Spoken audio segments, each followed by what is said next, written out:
When it will start, we want to see something is alive. And what happened this week, actually, 15,000 hectares. 15,000 hectares of land are done. This is already this is already the first step that we do. 15,000 hectares of land are bought. Now we are starting to put our little trees that are growing in this 15,000 hectares. But what does this mean? What does this mean? This means that in this area we can produce in 10 years 3.5 million tons of carbon credits just on this piece.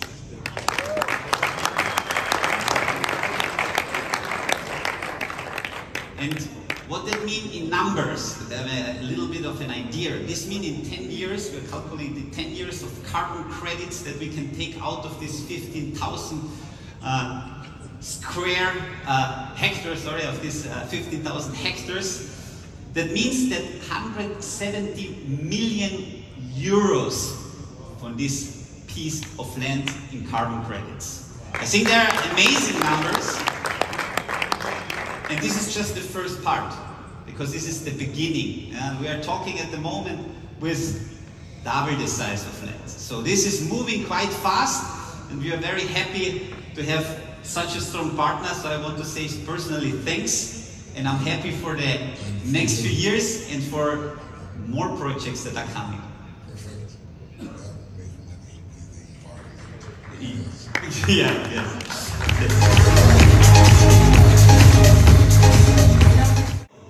We are talking now a little bit about, let's say, the tokenomics and how the project works, and then what is interesting and why we had our head developer here, one of our head developers. We want to explain the technology behind, because this is also important to know what could be done because of this infrastructure. So all the trees that we are growing, people are asking, but I cannot see my Tupan token, because there is a whole model behind for the future, for the metaverse, for the NFTs. So all this is possible because of the infrastructure that we are building. And I think this would be a very interesting topic that I will not say too much, but Leo will give you again a little bit more insights later. And now we are coming quick to this model. It's a little bit different, but it's important to know how this works, because there are some nice insights. So we have on one side the Zeniq hubs.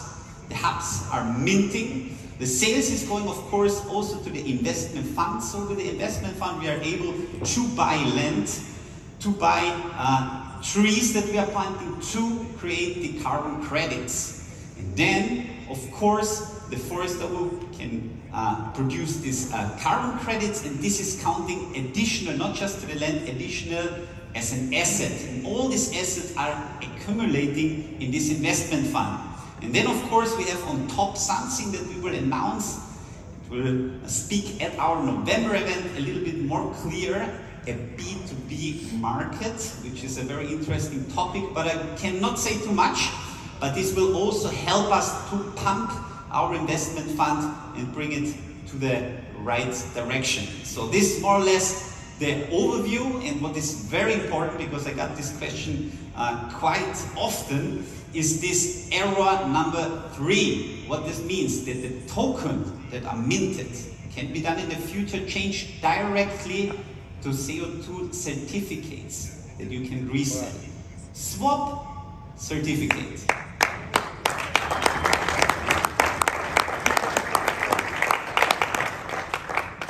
This was not really loud, so they were not very happy with it.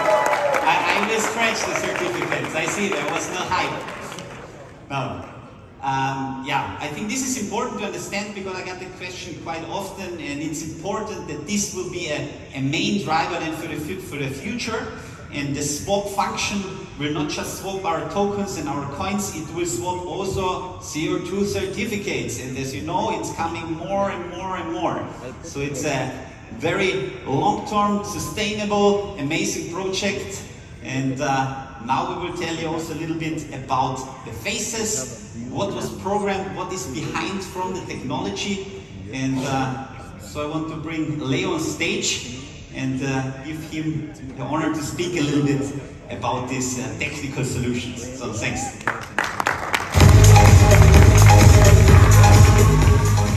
So apparently Mr. Oderly, that would be very happy to explain everything this to you, had a problem with his voice, and they said, well, why not send the developer again, because apparently putting the developer to the sales is a very good idea.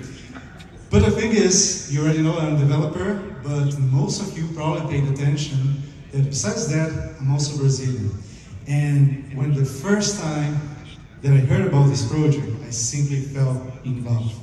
Like, for real, I've been developing in blockchain for some time already, and I saw several projects. I saw especially several NFTs and tokens that they're just empty value. There's nothing behind. It's not a real project. You know, that there's no meaning behind. And on the other hand, I grew up in Brazil with all this beautiful nature, and unfortunately, I saw like how the environment there was being harmed just because of human ambition and not being totally responsible with the consequences that would bring. And now I just had my mind blown because for some reason it looks like everything is connected, even things that I heard for the first time today here. For some minutes ago, we had a very, very interesting and motivating speech from Mr. Thomas, right? And he was talking about these people calling you on the phone and trying to sell stuff on the phone, and how bad they are. And you know why people are like exploring the environment and damaging the forest? Because of course, this is good for their pockets. And usually the economic power can speak louder than the environmental protection. Because on one hand, you have this very, very experienced businessman pushing this stuff forward, pushing these projects, you know, putting the forest down to put land, and of course, they are better trained for that, they can sell more, so they get more support. And meanwhile, the people from the environment protection, they're probably worse than these people in the phone calling you every day. So it's not a fair fight, right? So I want to convince you that you should invest in the environment protection. But the thing is, why would you take money from your pocket for something that apparently won't give you any sort of return? It doesn't make sense. Until now. So, the first time I saw the Tupan project, and after all this experience in my life and seeing that environment, this beautiful nature in Brazil, never had stand a chance with this big capital, I saw here an opportunity to fight back. Because we're changing the game. At first, we would see the environmental question as a matter of costs for the business. Come on, most of you here are very experienced businessmen and women. You know, you have your own business, so you know what I'm talking about. You don't have costs with something that won't give you any return. But what if it could give you some return? What if protecting the environment could actually be good for your pocket? And this is such an innovative initiative, and I wasn't expecting that such an initiative would come from crypto world, from the blockchain technology. So this is one of the amazing things that blockchain technology can bring to us. And this is what Zeniq is about. You know, because as I told you before, I was developing Ethereum, I was developing Binance, but all the projects that I had as a reference, the projects I saw, they didn't have anything behind. It was just someone just trying to create an NFT out of nowhere and trying to get some money with this, but nothing special, not real projects, no passion behind. But then, with Tupan, you actually can bring people together, you know, make them grow. At the same time, you're using this to protect the environment. And when I saw this, oh my God, this sounds so amazing. But the thing is, Zeniq has as a main objective to be accessible for everyone, every single person. You know, that's why we designed this hardware here Remember, I showed you how the node is, how it's so complicated to bring people that are like non-technical fields coming to this and operate. So Zeniq, in the hardware part, is doing this pretty well, making it simple. But of course, the other products that are coming into Zeniq's ecosystem, they cannot be inconsistent with that. You know, so what does it matter if I just have like the best hardware, the most intuitive that everyone can use, but you have no idea what's going on? Because of course, I would say I have a Tupan, and it's a product that's minting, and I could tell you all about the cryptographic and mathematical gibberish. You know, I can say you have a hashing function, and then you use a nonce, and this increases the randomization. That's why your network is more secure. But it won't make any sense of you. You won't see, okay, but what's the reason behind? What does it bring to me? So the idea was, since you're like interactive in nature, and maybe try to bring people a bit closer to understand the cause, like bring this, internalize this into our community. What if we could just take all this mathematical and cryptographical language and you translate this in something that's not only connected to nature, but is familiar to every single one of you. So, instead of telling you that in order to turn my minting process more secure, I use different nodes to interact with them to increase the entropy of the network.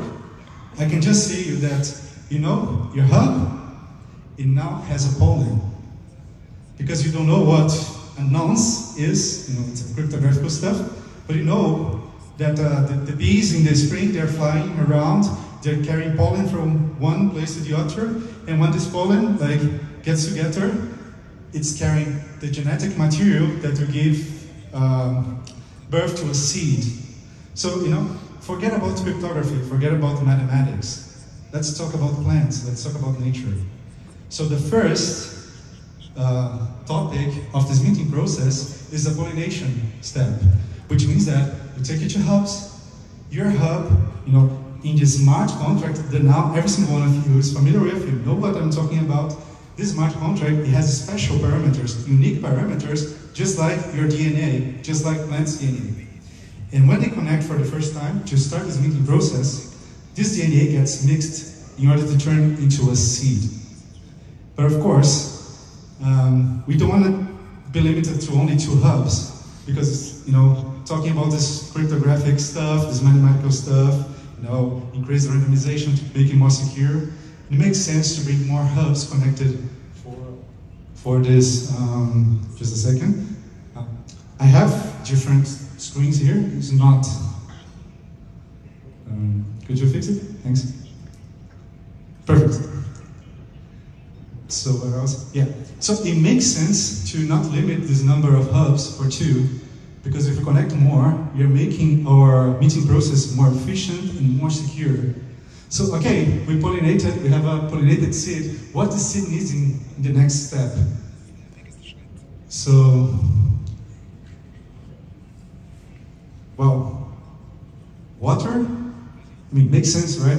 You have a pollinated seed, but since you're a baby you're there, you try to plant a bean or wherever, and just like start putting water and see if it starts growing. So this is another abstraction level. You know, instead of like, okay, now we increase the entropy of our meeting process, we're just saying we are irrigating this seed. So this original seed that has the genetic material, in other words, these unique parameters that every hub has individually.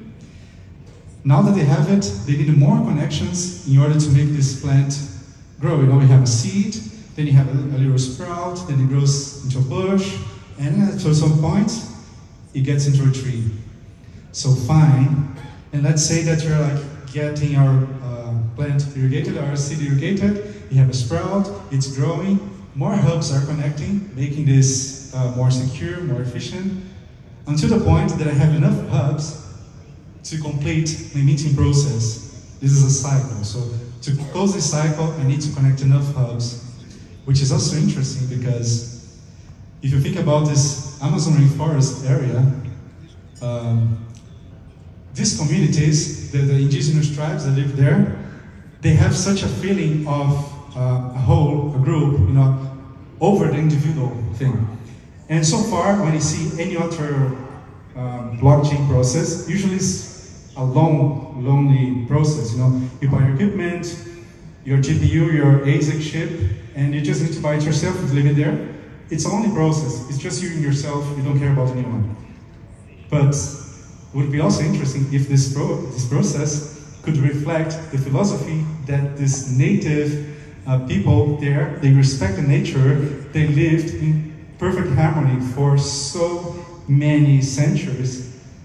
It's interesting to create this concept of community minting, because now you need other people inside the ecosystem.